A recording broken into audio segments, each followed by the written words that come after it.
السلام علیکم دوستوں، میرا نام ہے محمد احسان اور آپ دیکھ رہے ہیں اقرا ٹی وی۔ یہ واقعہ ہے ایک ایسے نبی کے بارے میں جس سے اللہ تعالیٰ نے 100 سال کے لیے موت کی نیند سلا دیا، پھر جگا اٹھایا۔ یہ ایک عظیم پیغمبر تھے جو بنی اسرائیل کی طرف نبی بنا کر بھیجے گئے تھے۔ ایک روز یہ ایک بستی سے گزرے جو اللہ کے عذاب سے اپنے چھتوں کے بل الٹی پڑی ہوئی تھی، تو انہوں نے تعجب کے طور پہ یہ کہا، اللہ تعالیٰ اس مردہ بستی کو دوبارہ کیسے زندہ کرے گا؟ یہ عزیر علیہ السلام تھے، ایک عراقی بادشاہ جس کا نام بخت نصر تھا۔ اس نے یروشلم پر حملہ کر دیا اور اسے تباہ و برباد کر دیا، لاکھوں یہودیوں کو قتل کیا اور لاکھوں یہودیوں کو اپنے ساتھ قید کر کے بابل شہر لے گیا۔ انہیں وہاں قید کر کے رکھا، ان پر عذاب ڈھاتا رہا، یہاں تک کہ ایک روز ملک فارس کے ایک بادشاہ نے عراق پر حملہ کر دیا اور وہ جنگ جیت گیا۔ اس نے یہودیوں کو آزاد کر دیا اور انہیں فلسطین واپس بھیج دیا۔ یہ لوگ مشکل اور پریشانی میں اپنی زندگی بسر کر رہے تھے۔ اسی بیچ اللہ تعالیٰ نے عزیر علیہ السلام کو موت کی نیند سے جگا اٹھایا، جس کا ذکر قرآن پاک سورہ بقرہ میں اللہ تعالیٰ نے کیا ہے۔ بسم اللہ الرحمن الرحیم۔ اللہ تعالیٰ فرماتا ہے، کیا تم نے اس شخص کو نہیں دیکھا جس کا گزر ایک بستی سے ہوا جو اپنے چھت کے بل الٹی پڑی ہوئی تھی؟ تو اس نے کہا، اللہ تعالیٰ اس مردہ بستی کو دوبارہ کیسے زندہ کرے گا؟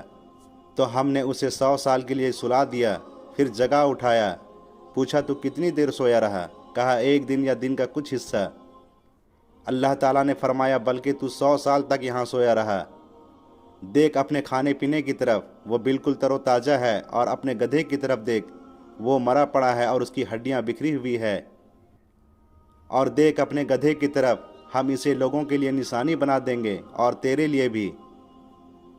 دیکھ ہم کس طرح ان ہڈیوں کو جوڑتے ہیں اور اس پر گوشت چڑھاتے ہیں۔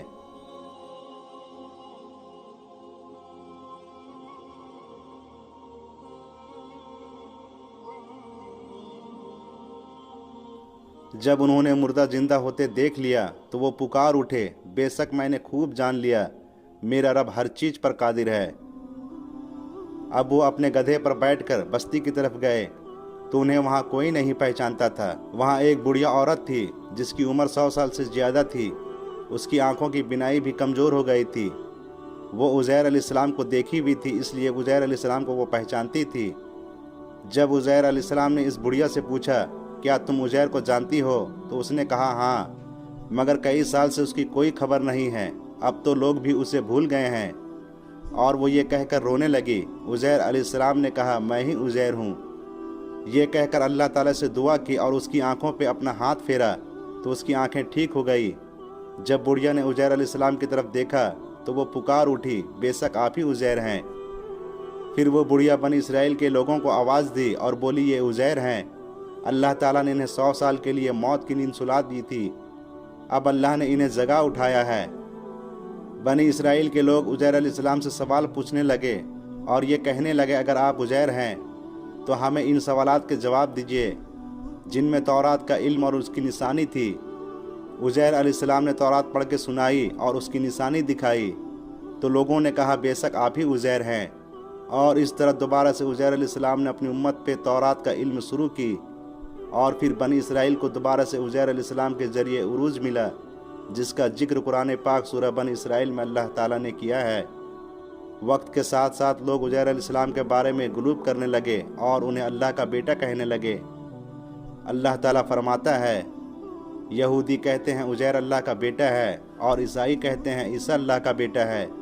یہ ان کی منہ کی باتیں ہیں اور کچھ نہیں جو یہ کہہ رہے ہیں۔ اللہ تعالیٰ انہیں ہلاک کرے، یہ لوگ کہاں بھٹکتے پھرتے ہیں۔ اللہ کی لعنت ہو ان لوگوں پر جنہوں نے اللہ کے پیغمبروں کو اللہ کا بیٹا بنا دیا۔ انسان کی یہ فطرت صدیوں سے رہی ہے کہ جب بھی وہ کسی ایسی چیز کو دیکھتا ہے جو کچھ عجیب ہوتا ہے تو یہ لوگ گمراہی میں پڑ جاتے ہیں اور اللہ تعالیٰ کے ساتھ شرک کرنے لگتے ہیں۔ اگر آپ کو یہ ویڈیو اچھا لگا تو ویڈیو کو لائک اور چینل کو سبسکرائب